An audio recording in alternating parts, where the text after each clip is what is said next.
You already know the Man of Steel as a hero who saves the helpless.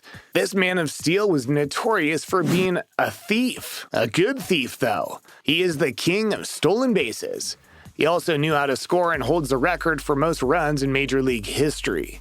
But we were able to catch up with him to reveal his lifestyle, and we can assure you that it is not what you think. Rickey was a funny guy, but one of the funniest things he did during his playing days happened after being drafted by the Oakland Athletics in 1976. He got into the major leagues in 1979 and was earning only a few $100,000.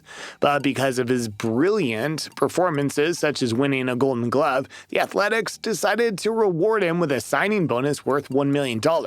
This was his first million ever. And something strange happened. The accounting department became worried about their books being off by $1 million. When they investigated the situation, they discovered that the general manager had written a check to Rickey 4 months prior. So they called Rickey about it and asked if he still had the money. And he responded, "Yeah, I have it. I'm staring at it right now. It's still in the frame." Just unbelievable. Seriously, is this something you could ever do? Frame $1 million check and hang it over your wall. Here's another interesting story. Henderson used to stand in front of his locker before every game and chant, "Rickey is the best."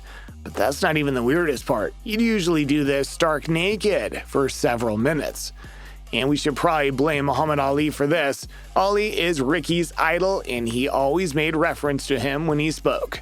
For example, during his speech in his Hall of Fame induction ceremony, he had said, "In closing, I'd like to say my favorite hero was Muhammad Ali." He said at one time, quote, "I am the greatest." End of quote.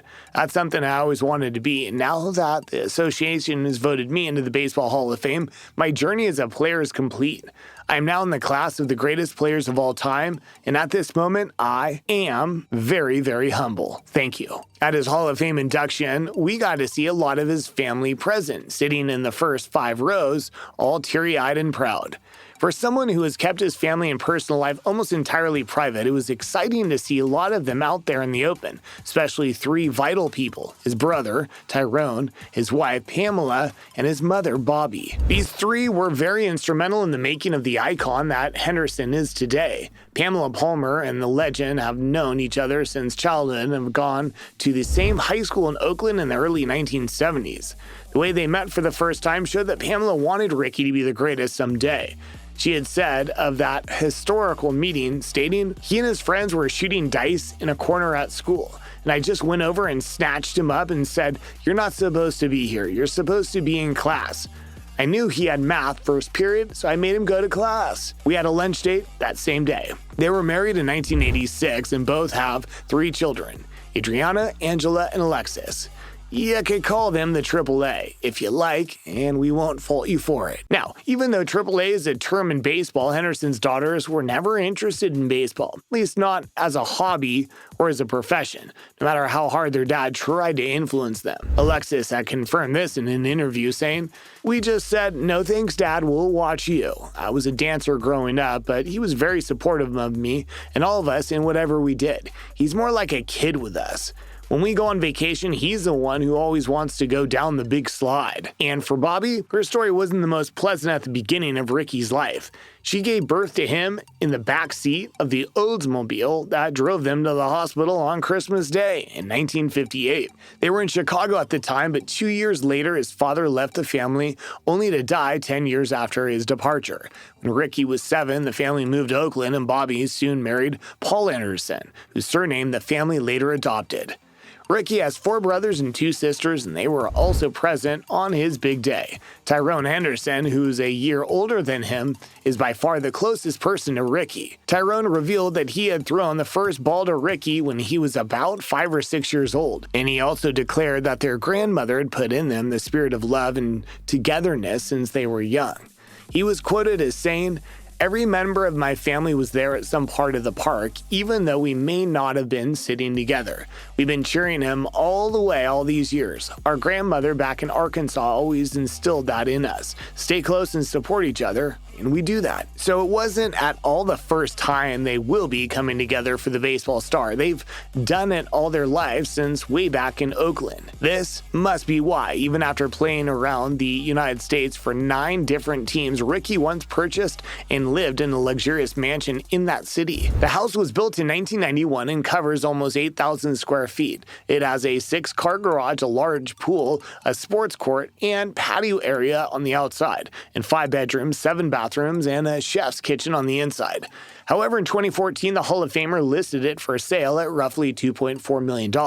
He was also looking to make a name in real estate, probably. He would have excelled too if he took it seriously like he did baseball. And trust us when we say that Henderson played the game like no other. Statistician Bill James once said that if they were to split Henderson into 2, they'd have 2 Hall of Famers. And before he even retired, long ago, he made it into the list of greatest baseballers of all time, and he didn't even need the list. He knew he was the greatest. But there were some who felt that Henderson was arrogant for calling himself the greatest. Some also considered him crazy. After all, he once asked one of his teammates how long it would take to drive to the Dominican Republic. And when he was playing for the Yankees in the mid-1980s, he was discussing with his teammates one day and told them his luxurious apartment had such a nice view that he could see the entire state building. But perhaps the craziest story about Rickey was how he always spoke of himself in the third person point of view. And when he was asked if he actually did that, he said, "Listen, people are always saying, Rickey says Rickey, but it's been blown way out of proportion. People might catch me when they know I'm ticked off saying, Rickey, what the heck are you doing, Rickey? They say, darn, Rickey, what are you saying Rickey for? Why don't you just say I? But I never did. I always said Rickey, and it became something for people to joke about. But no one can really joke about his baseball legacy, which he'd built in almost 3 decades.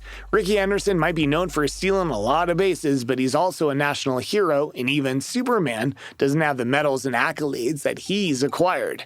He set the current record for the major leagues for most stolen bases in a single season with 130. He led the American League on stolen bases 12 times during his career and holds the all-time record with 1,406. He also tops all-time charts in runs scored with 2,295, and his unintentional walks amounted to 2,129. His 24 seasons in Major League Baseball gave him 1 American League MVP award, a Gold Glove, 2 World Series titles, and the All-Star Games were honored to have him grace their occasion 10 times. Now, for someone who made running and walking look so easy on the field, it wasn't hard for him to enter into the Hall of Fame in 2009, and it only took him 94.81% in the first ballot. But even with all these achievements, he still felt he wasn't appreciated enough by the league. Before he retired in 2003, he professed his displeasure for the league's tendency to always throw only home run leaders into the limelight, saying, "Each and every day I set a record, but we never talk about it. We talk about a home run hitter 24/7. Well, they haven't broke any all-time records, but they hit homers, and that's what matters nowadays. You continue playing, you accomplished a lot, and you'd think people would look at it as a fantastic career.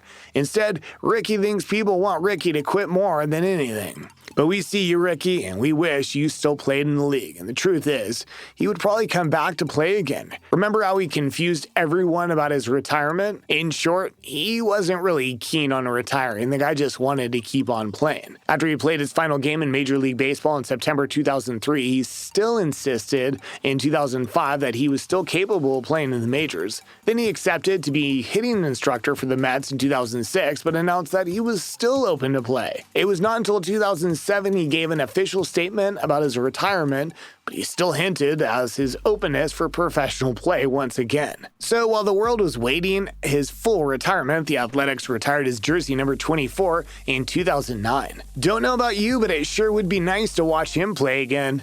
If you enjoyed this video about Rickey Henderson's lifestyle, check out the video on the screen now, or the one we posted below, because we're sure you'll like that one too. See you there.